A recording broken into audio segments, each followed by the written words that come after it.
Good morning, bunnies. So, today we are going to talk about the Amarr. This is going to be our first of the races series. Not sure I'm going to do them all in order, but we're going to start with the Amarr. So how to describe them quickly. Religious zealots, crazy, slavers, bigots. Don't get me wrong, some of them are pretty okay kind of guys, but for the most part, they're... yeah. The Amarr were the first race to rediscover space travel.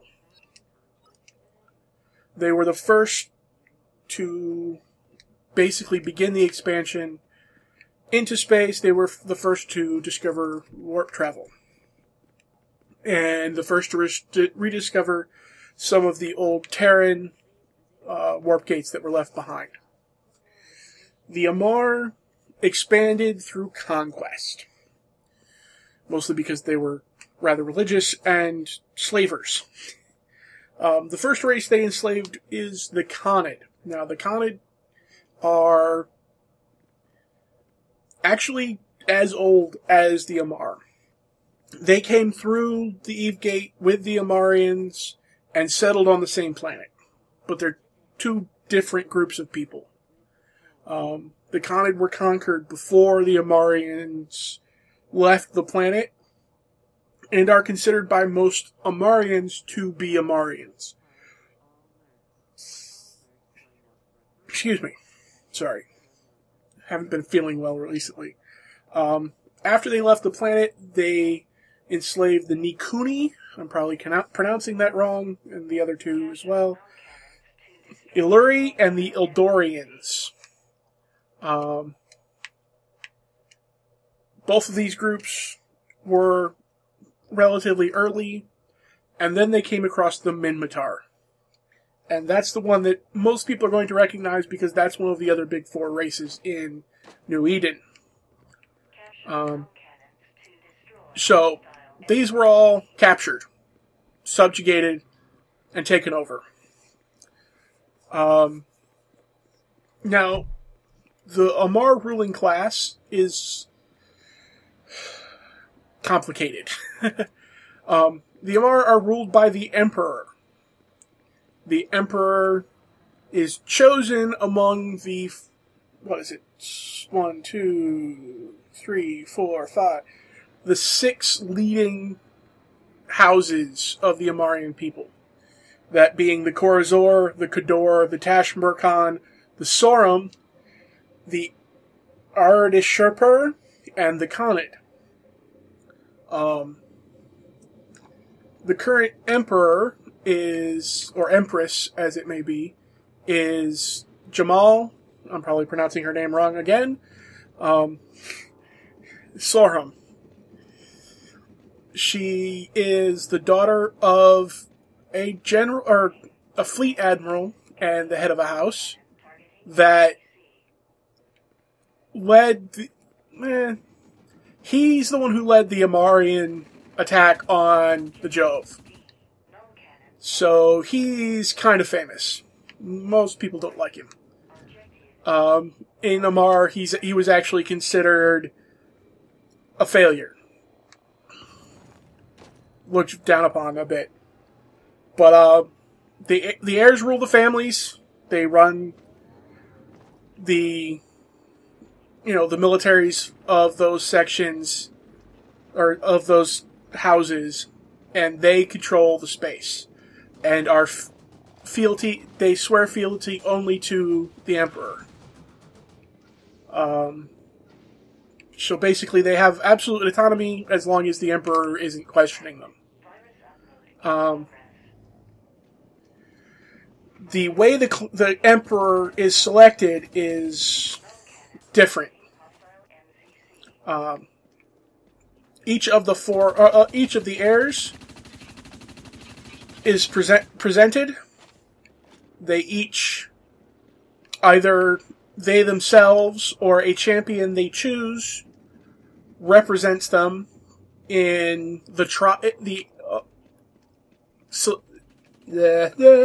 I can talk. In the succession trials. These are a group of events. Everything from holding court to politics, all sorts of different things. Anyway, the most recent succession trials were in 105 YC. They resulted in Dorium Kador being selected as emperor. Now, when you are defeated in the trials, you are to commit ritualistic suicide. This is so that no other heir can contest the current emperor, right?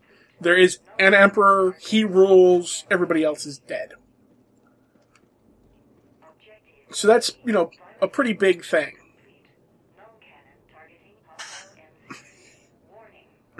Jamyl, Sarum, was part of these succession trials. She lost. She committed suicide. However, unbeknownst to everyone else and against all rules and regulations for this, she had secretly become immortal. She had become one of the pod pilots. So when she blew up her ship, as was required, she just woke up in a clone. However, as we have previously stated, that's also not true because in midstream it was corrupted by the other, and she woke up like 3 years later. But we'll get back to her in a minute. The reason why that is important is because of, like I said, how they select their emperors. The previous emperor died. I believe it was old age, really. He had ruled for about 300 years. During that succession trial, the Khanid representative refused to participate, removed himself and his house from the Amarrian nation, and went off and founded his own kingdom, which many people will recognize from Eve as the Khanid kingdom, of which he still rules, oddly enough. He's kind of old, but so are a lot of other people. They use implants, special implants that the Amarrians developed to keep the royal family alive. Doesn't work against things like poison or, ships exploding, but, otherwise, you'll live for quite a while.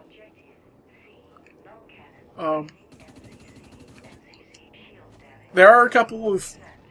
the Amarr have a couple of proclivities beyond taking of slaves. One of the most fun things to cite for the lore is the transport restrictions via the custom offices orbiting around the planets. Now, they object to quite a few things that are reasonable. Narcotic substances, slaver hounds in bulk, personal property is fine. Insects, aerosols for some reason, but I guess they're worried about global warming for various globes that they control. And walnuts, of all things. I've asked many times. I have never found a reason why they hate walnuts. But they do. So, go figure. But yeah. So, Empress Jamyl, why should you care? Right? This is the Dust514 lore.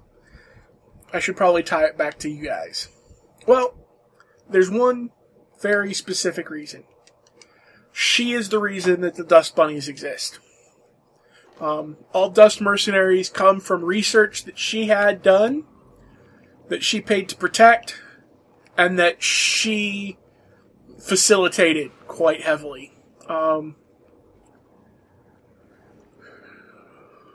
When she returned, she worked very hard to gain access to sleeper clones. Or to sleepers, because the sleepers themselves had a set of clones that I went over, or a set of implants, as I believe I went over in the Jovian set. But yeah, those implants were used to grow the first set of Templar, which were then used as blueprints for all the other clones. Because, for reasons I'll get into here in a minute. But yeah. I should probably talk mostly specifically about her and her return, since that's an important point. She had a rather fateful return, in that she actually returned on the same day that the Minmatarian Eldars launched their attacks on the Armarian Empire. They crippled the Concord by destroying their Yulani headquarters, and then launched a massive attack on the Amarian homeworlds, freeing quite a few Minmatarian slaves, on the order of millions. We'll get to another aspect of that shortly, but it's a rather important item.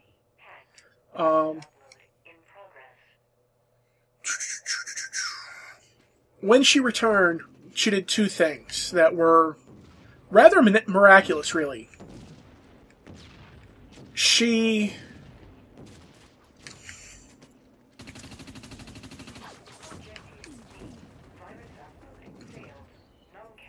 returned not only from the dead, as most people thought, but she returned with Terran technology. She returned with an Abaddon-class battleship that was equipped with a Terran weapon. Single-handedly, she managed to completely destroy an Eldar fleet. Like, completely. She wiped it out of the sky. Several thousand ships with hers. Now, this has been done before. Titans do this quite often, because they've got, super weapons. She did it to a Titan. Just the weapons she used basically turned the ships on themselves. It was quite insane from the description. When she returned, the Amarian people saw it as a miracle, that this was ordained by their god, and immediately declared her Empress. No succession trials were held. No questions were asked, and the regent that was running the whole thing fled. Mostly because he had been doing some very bad things, which again I'll get to here in a minute, if this battle is long enough. But, yeah. The only other section of Amarr that I really want to talk about right now is the Amatar Mandate. Yeah, I know I'm not doing anything with this gun, so what? The Amatar Mandate is a hold without a holder. It is a section of space that was granted to one of the Minmatar tribes who had actually fought against the Minmatar and helped the Amarrians in the subjugation of the Minmatar people. Okay, so that's that. Ow. Those somas are really nasty. Alright. So yeah, they fled their homeland. The Emperor granted them land. Okay. So a couple of things to touch on. Major events. Uriam Kador. You'll recognize the Kador name. He is one of the holders and the next heirs. And should have participated in the succession trials to replace the previous emperor, who happened to be, I believe, his uncle, but did not because the regent never called for them to happen. Ouch.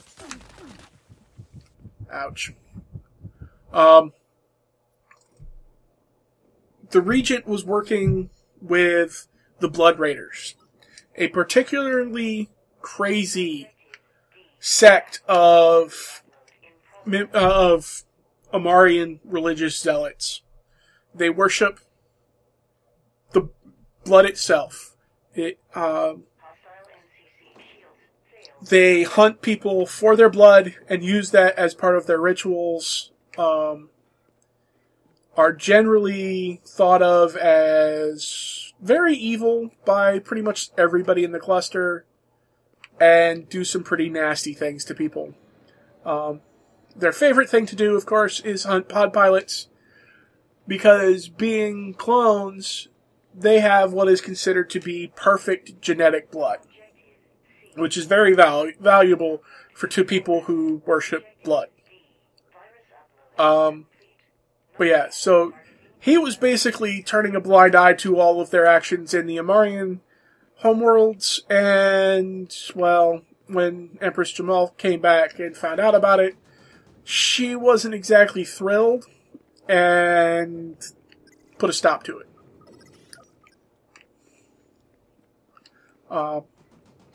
The next biggest thing that happened was, like I said, Uriam Kador. He invaded the Gallente homeworld, one of the Gallente worlds, mostly because he didn't feel that he was being respected enough. So to gain respect, he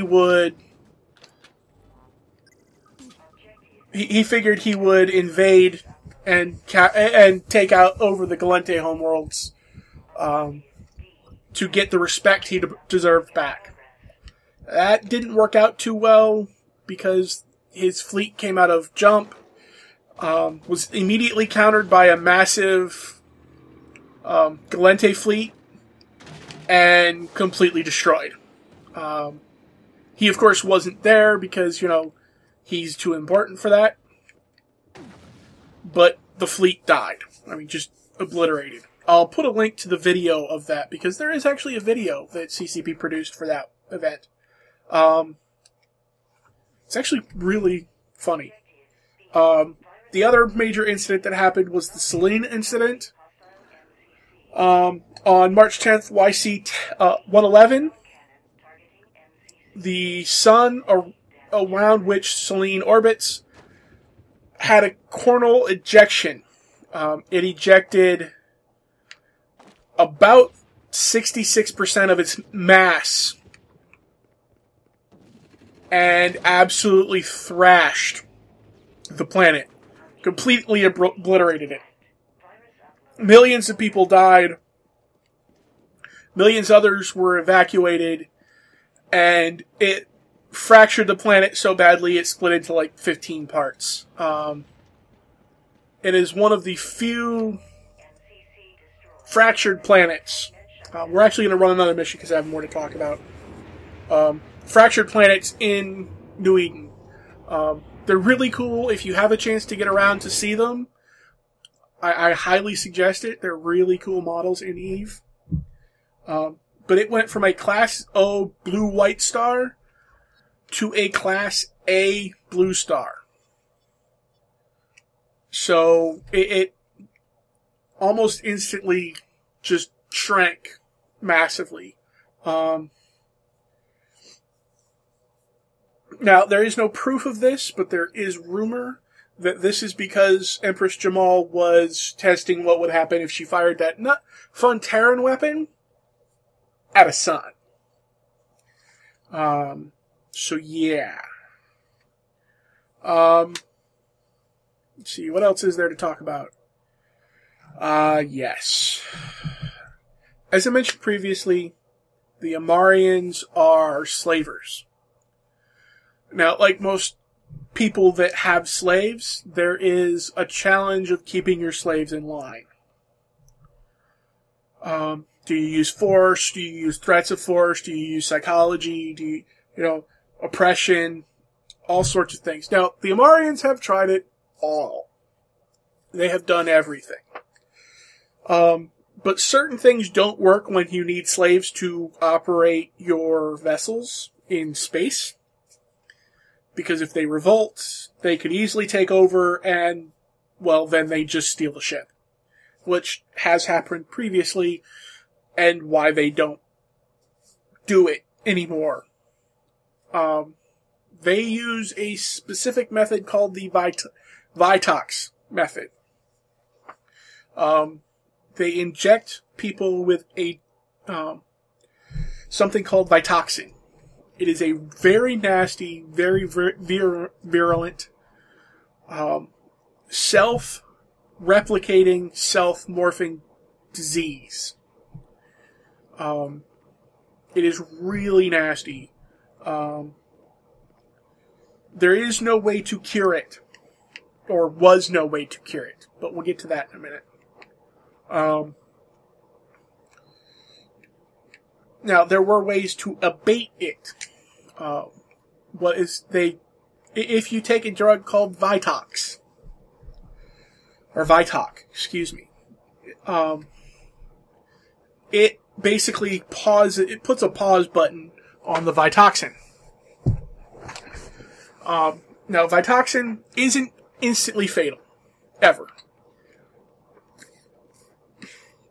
Once it takes root, you have about 2 weeks before symptoms start to show, and then over the next 2 weeks, you will slowly die. And not in a fun way.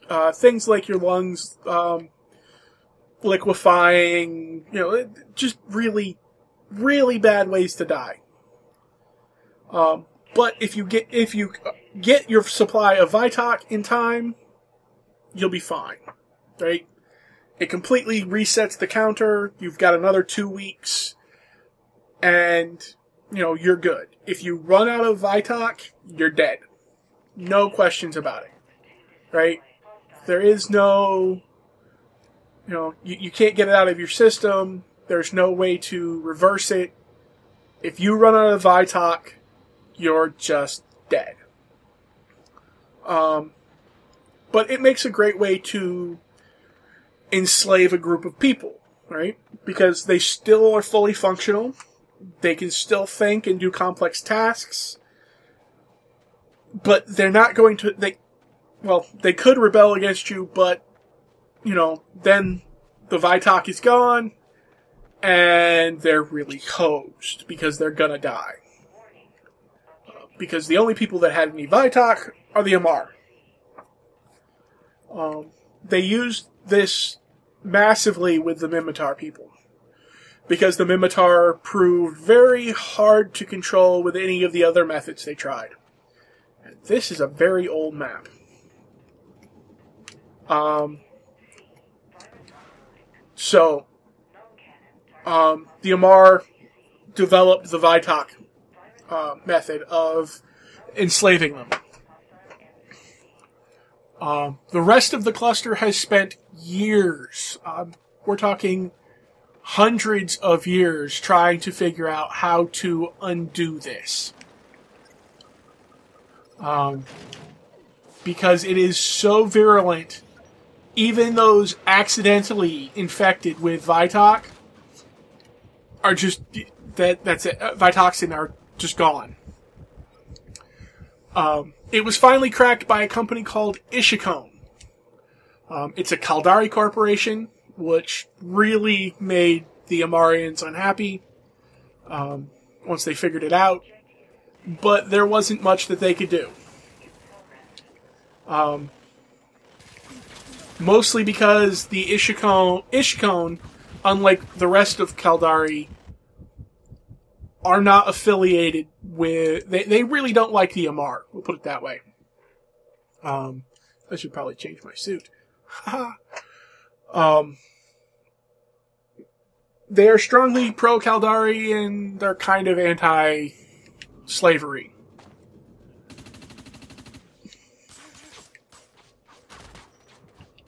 Yeah, that was a bad place to be. Anyway. Ishikone managed to develop a cure. Not, a displacement, not a,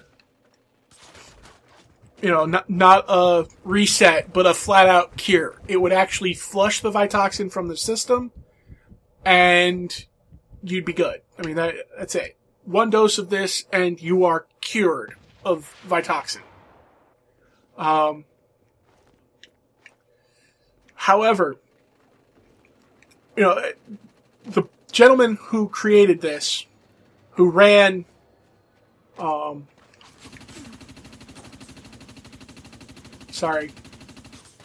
ran Ishikone, and was considered one of the best CEOs in all of Caldari space, died before he could give it to the Minmatar people. He was murdered, along with several million other people. Not by the Amarrians, not because of the Amarrians, but because a gentleman named the Broker became infected with Vitoxin. The fun part about that one... Well, the Broker himself is a very lengthy topic that most people don't know about, isn't technically considered much of a canon, and is really complicated.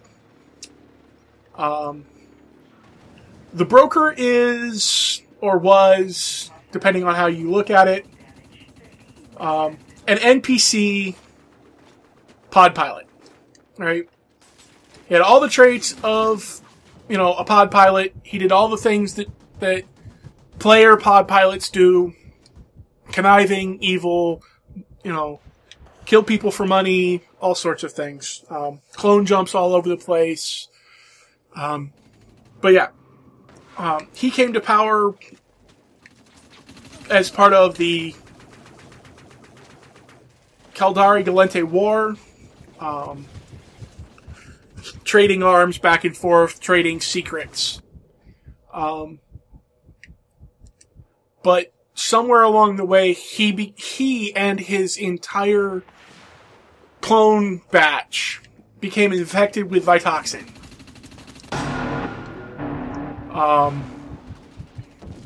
So there was no way for him to clone himself without cloning a new clone that is infected with Vitoxin and addicted to Vitox because of it.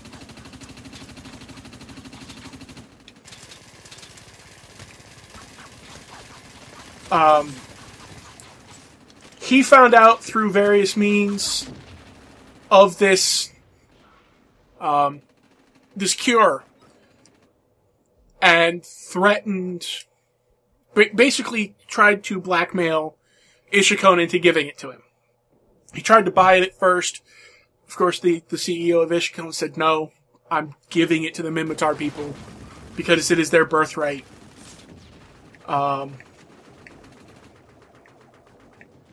you know, this is something that'll free them, or allow them to be free of the oppression of the Amarr.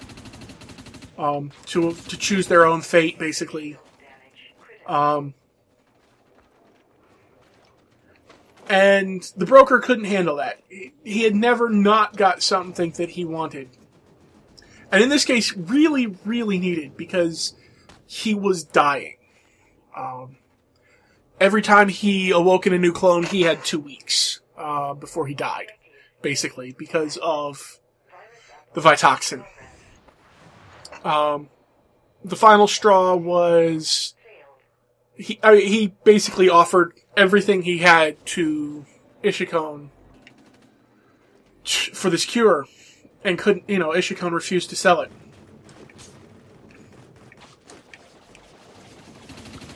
So he delivered an ultimatum to Ishikon. Give me the cure, or I will kill you.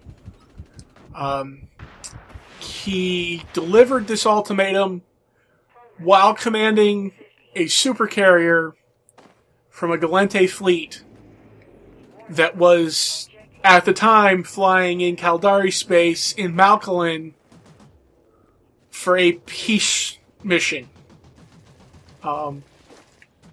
Going to basically make peace with the Caldari over some incidences that had happened.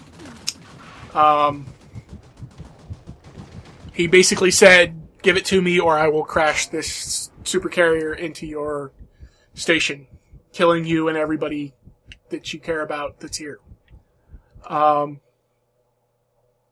head of Ishikon said no, and he did.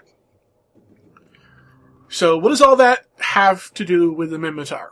Well, he managed to kill the CEO. He did not get, you know, the broker did not get the cure to Vioxin, but the Minmatar did. It was being developed and set to be delivered, and was delivered a week before the Elder Fleet launched its attack. So they invaded the Minmatar homeworlds, armed with massive amounts of a drug that even simply aerosolized, you know, sprayed in the air, and breathed in by somebody infected with Vioxin would cure them. So the Minmatar went in with gas grenades and basically took back their people. Which dealt a second blow to the Minmatar pretty hard. They're really not happy about that. And has caused many of the holders to call on Jamyl Sarum to conduct another reclaiming, which is for the Amarrian people to go out and basically conquer the universe again. It's been a while since they've had one, namely since the last time when they conquered the Minmatar people. But yeah. So that's the Amarr in a nutshell, really. Nutshell. Well, again, I really do not know why the Minmatar people hate walnuts, or at least want them controlled in such a way that exporting them is illegal. That really doesn't make much sense to me, but such is lore, right? Whoever said that stuff makes sense. Yeah, I hope this has helped. At least make some understanding of the Amarrians. I do want to say that while some of my statements have been, you know, the Amarrians are evil and all this other stuff, there are no good guys in New Eden. All of the races have very bad parts and very good parts, and some good parts, but no one you can really call the good guys. Technically, the good guys are Concord, but they have their own problems, which we'll probably get into as well. Anyway, like I said, I hope this lore has helped you at least understand a little bit more about the Amarrian people. And thanks for watching.